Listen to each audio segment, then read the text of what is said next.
Hi guys, I'm going to pick some peach. This is gonna be the last batch kasi kukunti na lang po ang natira sa puno.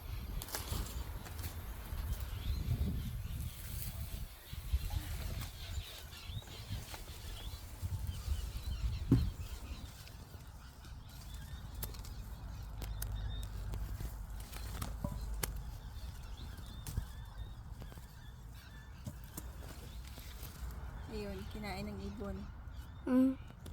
I think the spotted dove did that.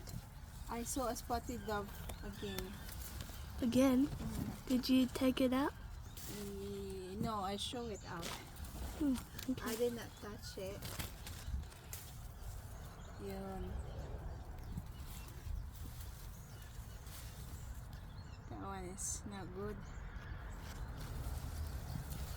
So we better put all of this now. There. Can you see any?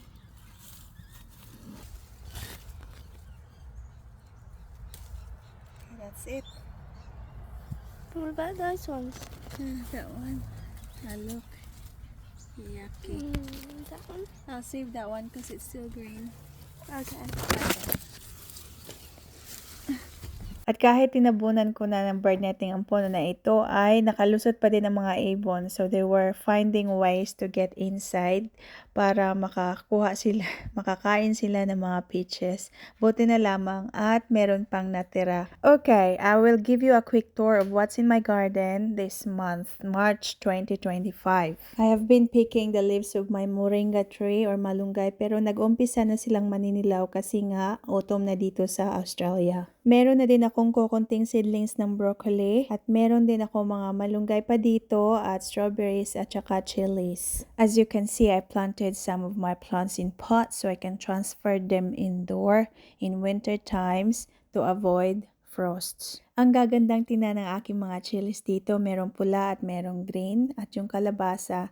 So by the way, meron pong kukuha ng 4 na kilong peaches for today, kaya tinitimbang ko ang aking napitas na mga peaches. Napaka-presko at napakatamis na mga prutas na ito at walang halong chemicals kasi yung nilalagay ko ng mga fertilizers ay yung composted kitchen scraps lang at cow manure. Nakapag-harvest na pala ako sa aking mga kalabasa. First time kong nakapag-tanim ng carving pumpkin, itong orange pumpkin. Pero meron din akong butternut at tromboncino pumpkin. Hindi naman masyadong marami ang na-harvest ko na kalabasa ngayong taon, pero I am super proud of myself for successfully growing the biggest pumpkin ever in my patch.